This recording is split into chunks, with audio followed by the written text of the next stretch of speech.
नमस्कार, आपण बघत आहात आरबी मराठी संवादमध्ये प्राध्यापक नरूभाऊ खेडेकर यांचा अभिष्टचिंतन सोहळा। प्राध्यापक नरूभाऊ खेडेकर म्हणजे एक कणखर नेतृत्व, सडेतोड आणि करारी बाणा, शिवसेनेच्या पाळामुळापासून एक सच्चा शिवसैनिक। प्राध्यापक नरूभाऊ खेडेकर म्हणजे एक सामाजिक क्षेत्रामध्ये उल्लेखनीय काम करणारं एक व्यक्तिमत्व, तसेच राजकीय क्षेत्रातला एक चमकता सितारा।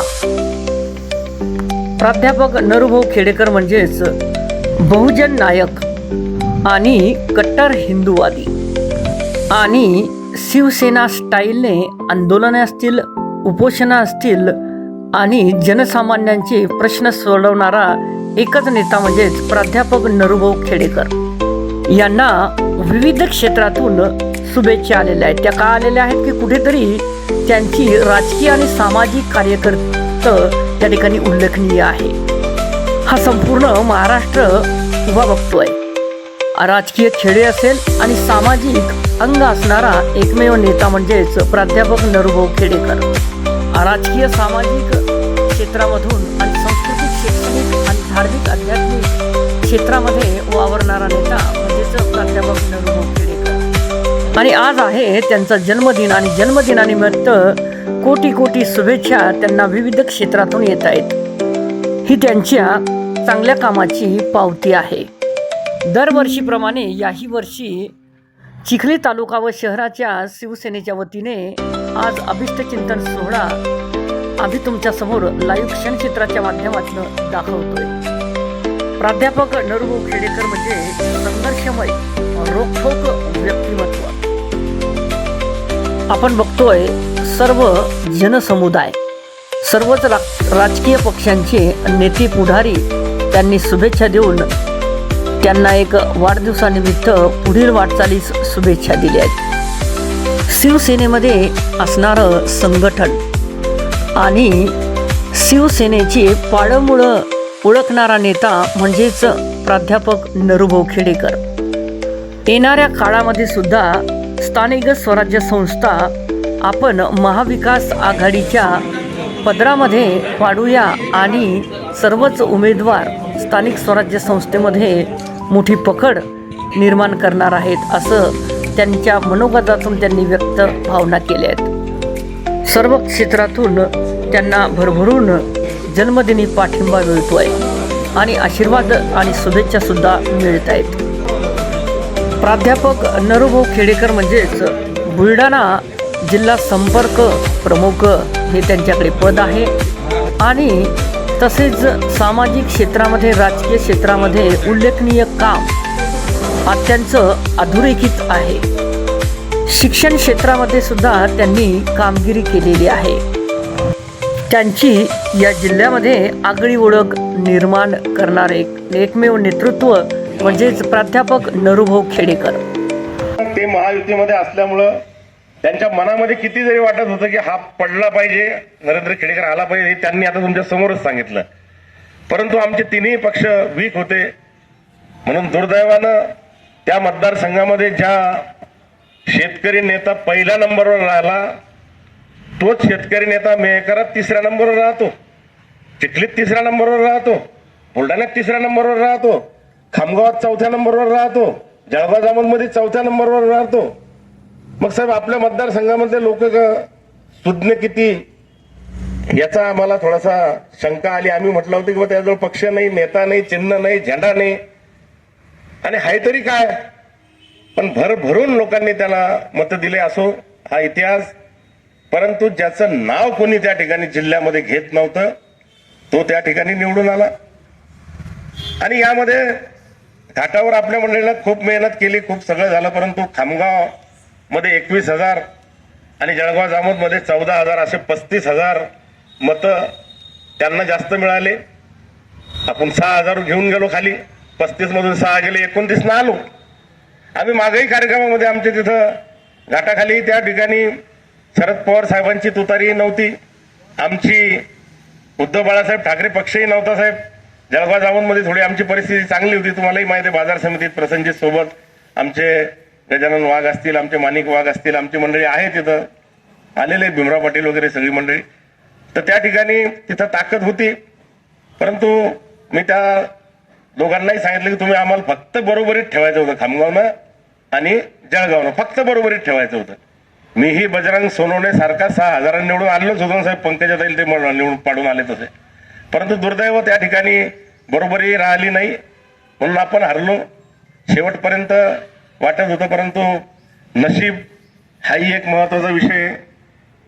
जयंत पाटील जे भावी मुख्यमंत्री आहेत पवार साहेबांच्या नजरेमध्ये, त्यांचा आढावा 168 जागांचा दुसऱ्या दिवशी जर समजा 50च्या आत येत असेल तर निश्चितपणे इथं काहीतरी झालं, कुठेतरी नजर लागली. आणि बुलढाण्याची सीट आलेली, चिखलीची सीट आलेली, साहेबाची सीट आलेली, खरात साहेबाची सीट येणार नाही अशा शंका आमच्याही मनात. परंतु ती सीट त्या ठिकाणी 4-4.5 हजाराने येते आणि तुमच्या 4,000 तुम्ही पडता, 3,000 राहुल भाऊ पडतात, 800 मतानं जयश्रीताई पडते. माझा विजय अनेक चॅनल्सनं दाखवला, अनेक सर्वेनं दाखवला, मीही त्या ठिकाणी पडतो. तर याला कुठेतरी नशीब म्हणून जरी आज सोडून देता आलं, नियती म्हणून जरी सोडून देता आलं, तर भविष्यामध्ये आम्हाला घरी बसून चालणार नाही.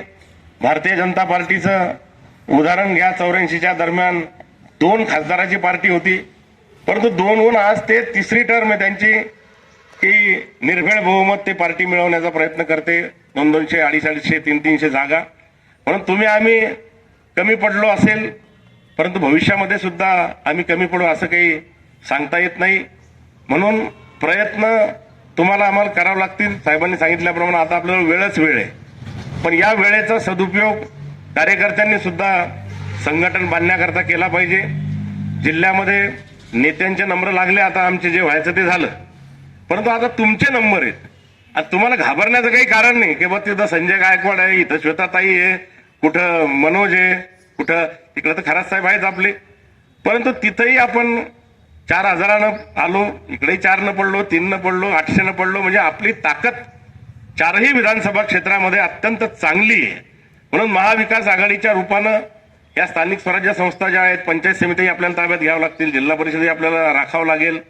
पण अशा पद्धतीनं आम्ही येणाऱ्या काळामध्ये जालूभाऊने सांगितल्याप्रमाणे साहेबांनाही तेच सांगितलं, राहुल भाऊशी आम्ही बोललो, ते आता अमेरिकेला आहेत, आल्यानंतर तेही तुमच्यासोबत बसू, आपण सगळेच बसू. परंतु आपल्या घाटावर तर निश्चितपणे ताकदीनं महाविकास आघाडी विजयी होईल असं चित्र या ठिकाणी आहे. ताकद त्यांची वाढलेली आहे. घाटाखाली मंत्री आहे, राज्यामध्ये काम करतात, घाटावरचा मंत्री केंद्रात काम करतो. आणि म्हणून या जिल्ह्यामध्ये केंद्रीय मंत्री पण आहे, राज्यमंत्री पण आहे, कॅबिनेट. आणि अशा परिस्थितीमध्ये आपल्याकडं फक्त एक सिद्धार्थ खरात नावाचे एक आमदार मेहकरमध्ये आणि एक धीरज लिंगाडे आपले विधान परिषदेचे ते एक आमदार आहेत. म्हणून खचून जाण्याचं काही कारण नाही. साहेबांसारखे नेतृत्व बहुजन समाजाचं आपल्या सोबत आहे, ज्यांना प्रदीर्घ अनुभव आहे. त्यांनी मंत्रीपदही भोगले आणि ते मंत्रीपद भोगताना ज्या सिंदखेड राजामधून निवडून आले त्या मतदारसंघातल्या ताड शिवणीचा सिद्धार्थ खरात नावाची व्यक्ती त्यांची पीएस होते, शेजारी ते निवडून आले. परंतु दुर्दैव, परंतु अनुभवानं आपल्याला अनेक गोष्टी दुरुस्तही करता येतील. येणाऱ्या काळामध्ये आपल्या महाविकास आघाडीचे जे काही आपले घटक आहेत त्या सर्वांना सोबत घेऊन आपण जाऊ. आरोग्याबद्दल मला या ठिकाणी शुभेच्छाही दिल्या. ताईंनी सांगितलं 100 वर्ष आयुष्य, 100 वर्ष जर मी मागच्या वेळेसही सांगितलं तर इतकं कशाला पाहिजे लंब चौडं आयुष्य. असावं आयुष्य छत्रपती शिवरायांसारखं. 1630 ते 1680 50 वर्षामध्ये जोपर्यंत सूर्यचंद्र आहे तोपर्यंत छत्रपती शिवरायांचं नाव या ठिकाणी कुणीही बाजूला करू शकत नाही. अरबी समुद्रातलं स्मारकाला कदाचित 8-9 वर्ष झाले, एकही वीट चढली नसेल, परंतु छत्रपतीची उंची पुण्या मालवणच्या घटनेमुळं कमी होणार नाही. आणि येणाऱ्या काळामध्ये आपण पाहिलं की कुठेतरी मागच्या निवडणुकीचा अनुभव लोकांना काय पाहिजे होतं हेच आम्हाला समजलं नाही. मालवणचा पुतळा त्या ठिकाणी धारातीर्थी पडला. कुठेतरी बदलापूरला लहान मुलीवर लैंगिक अत्याचार होतो, तिच्या पालकांना 18 तास बसून ठेवलं जातं, लॉ अँड ऑर्डर नाही. बावनकुळीचा पोट्टा त्या ठिकाणी धडक देतो दारू पिऊन. तो अगोदर उतरून जातो आणि पुढे धडकून देतो गाडी, त्यातले 2 पकडल्या जातात, पण अगोदर उतरल्याला पकडत कोणी नाही. आणि अशा अनेक घटना त्या ठिकाणी झाल्या. सोयाबीन बद्दल तर साहेब आता बोलावं का नाही, आता आपल्यालाही समजत नाही की काय झालं म्हणून. 4-4 हजारापर्यंत सोयाबीन विकलं जातं, 7-7 हजारापर्यंत कापूस विकला जातो, परंतु शेतकऱ्यालाही कुठल्याही प्रकारचा राग नाही. आम्हाला असं वाटत होतं की महायुतीचे लोक ज्यावेळेस प्रचाराला फिरतील त्यावेळेस लोक त्याला सोयाबीन फेकून मारतील, कापसाच्या गंजीत जाळतील असं नाही म्हणत मी, परंतु त्या प्रक्षोभानं रागानंच ते लोक निवडून येणार नाहीत. परंतु हे सगळं उलटं झालं. पैशाची खैरात त्या ठिकाणी वाटल्या गेली. आमिष त्याला पुढं मुलामा दिला लाडक्या बहिणीच्या नावाचा आणि पैसा दिला गेला. 7,500 हजार रुपये मतं एका मताचे जर दिल्या गेले तर मी अगोदरच आमच्या मंडळीशी बोलत असताना सांगत होतो की एक लाडकी बहिणीला जर समजा 1,500 रुपये मिळू राहिले तर आपल्या राज्यामध्ये एकही लाडकी बहीण अशी नाही की जिला वडील नाही. वडील नसतील तर भाऊ नाही, भाऊ नसतील तर पती नाही, पती नसतील तर मुलगा नाही, अशी एकही लाडकी बहीण नाही. म्हणून एका मतदारसंघामध्ये जर 75 80 हजार महिलांना जर पैसे दिले गेले तर त्यांच्या सोबत असलेली एक व्यक्ती तर किमान धरा. एवढी मोठी वोट बँक तयार करण्याचं काम त्या ठिकाणी झालं आणि आमिषाला बळी पडून काही लोक त्या ठिकाणी गेले. निवडणूक आयोग पूर्णपणे झोपलेला होता. पैशाचा वापर साहेबांच्या 5-6 निवडणुकीमध्ये जेवढा खर्च झाला असेल त्याच्यात 10-10 पट खर्च समोरच्या उमेदवारांनी एकाच निवडणुकीमध्ये केला. चिखलीतही आम्ही पाहिलं डोळ्यानं. चर्चा कुठल्या विकासाची नव्हती किंवा आमदारांनी विकास केला नाही, शिंगणे साहेबांनी काही काम केलं नाही, ही चर्चाच नाही. ते एवढे देऊ राहिले, आपण किती देऊ राहिलो, त्याचे खेड्याने इतके मिळाले, आपले किती आहेत. सगळ्या गल्लो बोळात शहरातल्या वार्डामध्ये चर्चा समाजवाही सगळ्या ठिकाणी पैशाचा महापूर होत असताना साहेबाच्या निवडणुकीत तर मी ऐकलं, खरं खोटं साहेब सांगू शकतील की त्यांच्या परिसरामध्ये शेंदुर्ल्यांच्या भागात शेतीत आपला केंद्रीय मंत्रीच पैसे वाटत होता म्हणून साहेब तुमच्या भागात. हा, साहेबांनाच पाहिलेलं आहे. तर मग आता हे चाललं कुठं, हा देश चालला कुठं? बेरोजगाराची चिंता नाही, शेतकऱ्याच्या पिकाची चिंता नाही, काहीही नाही, कुठलंच काम करायचं नाही. ज्या प्रश्न आपण लोकसभेला अधोरेखित केले होते, जिल्ह्याचा कुठला विकास नाही, MIDC मध्ये 1500 लोकांना हाताला काम मिळेल असा उद्योग नाही, खामगाव जालना रेल्वे लाईनचे 4दा निवडणूक आलं की फटाके फोडून मोकळे होता, तिचाही कुठला भाग नाही. आमच्या जिगावचं वसंतराव, तुमच्या जिगाव प्रकल्पाला कुठला निधी नाही, शेगाव विकास आराखडा नाही, सिंदखेडराजा विकास आराखड्याला छदाम नाही. आणि म्हणून कुठल्याही ठिकाणी लक्ष नसताना सुद्धा आज ते सत्तेमध्ये आले. दिवस हे फुटाण्यासारखे जातात पहा. दिवस कधी कोणासाठी थांबत नाही, काळ कधी थांबला नाही पहा. घड्याळाचा काटा थांबत नाही, व्याज घेतलेल्या रकमेवरचं थांबत नाही आणि वेळही कोणाचा थांबत नाही.